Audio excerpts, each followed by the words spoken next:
बातमीचे प्रायोजक आहेत हॉटेल रोहित।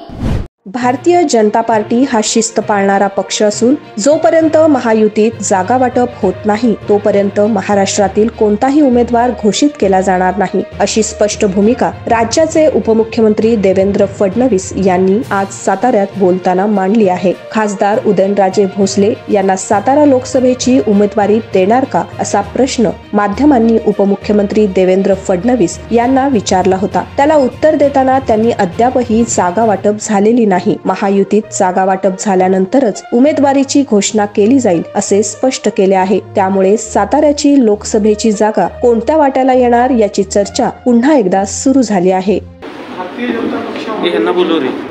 हो दादा, जवळ काय काय तुम्ही? हो दादा, विनंती करतो तुम्हाला, माझ्या नोकरीवर येऊ नका तुम्ही।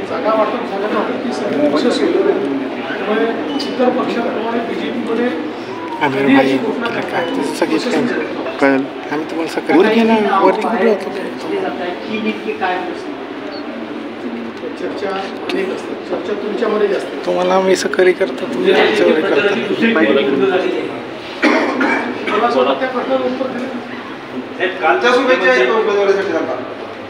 माझ्या त्यांना नेहमी शुभेच्छा।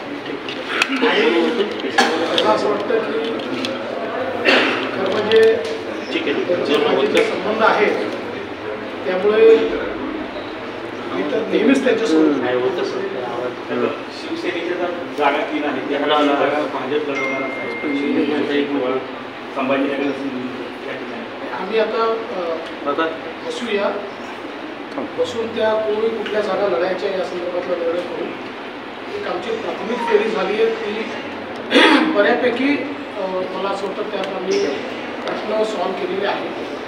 अजून 1-2 फेऱ्या आम्हाला कराव्या लागतील, सगळे प्रश्न सॉल्व होतील आणि एकदा कुठल्या जागा लढवायच्या ठरलं की मी तुम्हाला सांगेन। मला माझ्यासारख्या नेत्यांनी अटकलबाजी करणं किंवा त्या ठिकाणी विकास करणं योग्य नसतं, त्या लेवलचा मी नाही। त्याच्यामुळे मला असं वाटतं की योग्य वेळी तुम्हाला सगळ्या गोष्टी मी सांगतो। 40 वर्षानंतर पहिल्यांदा शरद पवार रायगडावर गेले, 40 वर्षात ते गेले नाही। रायगडावर म्हणजे तुम्ही त्यांची अवस्था केली की त्यांना शेवटी शिवाजी महाराजांच्या पायाशी जावं लागलं असं वाटतं। कालच बोललो की बाकी काही असू द्या, पण अजितदादांना एका गोष्टीचं क्रेडिट द्यावं लागेल की अजितदादांनी 40 वर्षानंतर पवार साहेबांना रायगडावर पाठवलं आणि छत्रपती शिवरायांच्या चरणी 40 वर्षानंतर का होईना त्या ठिकाणी पवार साहेबांना जावं लागलं, याचा मला आनंद आहे। सुप्रिया सुळेंचं वक्तव्य आहे की पुण्यामध्ये ड्रग्स रॅकेट जर संपवायचं असेल तर तुम्ही भूमिका घ्या, राजकीय हेवेदावे बाजूला सोडून आम्ही तुमच्यासोबत काम करू। आता 2 मुलींचे आज व्हिडिओ सुद्धा व्हायरल झाले, आम्ही भूमिका घेतलीच आहे, त्याच्यामुळेच हे सगळं सापडत आहे। हे काही आता काल परवा सुरू झालेल्या गोष्टी नाही आहेत, त्यामुळे ही भूमिका अतिशय स्पष्टपणे घेतली आहे आणि ते जर मदत करत असतील तर त्यांचं स्वागत आहे। बावनकुळे साहेबांचं वक्तव्य आहे की आगामी लोकसभेच्या निवडणुकीच्या पार्श्वभूमीवर भाजपमध्ये जे छोटे पक्ष प्रवेश करत असतात पक्ष प्रवेश करून घ्या आणि गावागावातील छोटे पक्ष प्रशासन। असं कुठेही बावनकुळे बोललेले नाही, कुठेही बोलले नाही की पक्ष संपवा। बावनकुळे एवढंच सांगितलेलं आहे की जे आपल्या पक्षात येत असतील त्यांना पक्षामध्ये घ्या, कृपा करून त्यांच्या स्टेटमेंटला आपल्या स्टेटमेंटची जोड करू नका। शरद पवार रायगडावर होते, त्यांनी असं म्हटले देशाची परिस्थिती बिकट आहे, परिवर्तन होण्याची गरज आहे। देशाची परिस्थिती बिकट नाही आहे, शरद पवार साहेबांच्या राष्ट्रवादी काँग्रेसची परिस्थिती बिकट आहे। त्यांनी योग्य वेळी परिवर्तन केलं असतं तर अशी बिकट परिस्थिती त्यांची झाली नसती। ईव्हीएम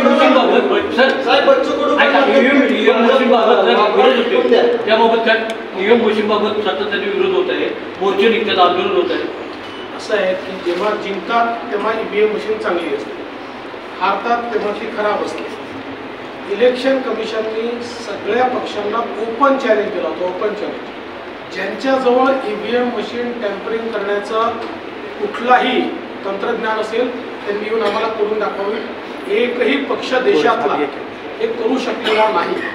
सुप्रीम कोर्टाने देखील त्या संदर्भात निर्णय दिलेला आहे। त्यामुळे हारायची मानसिकता झाली की ईव्हीएम मशीन आठवते। बच्चू कडू म्हणताय अशी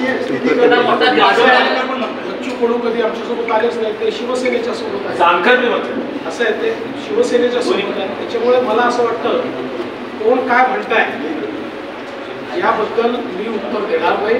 भारतीय जनता पार्टी सगळ्या लोकांना घेऊन चालते. आता कधी कोणाला त्यांच्या मनासारखं झालं नाही ते आम्हाला शिवाय देतात, आम्ही मोठे आहोत, आम्ही ऐकून घेतो.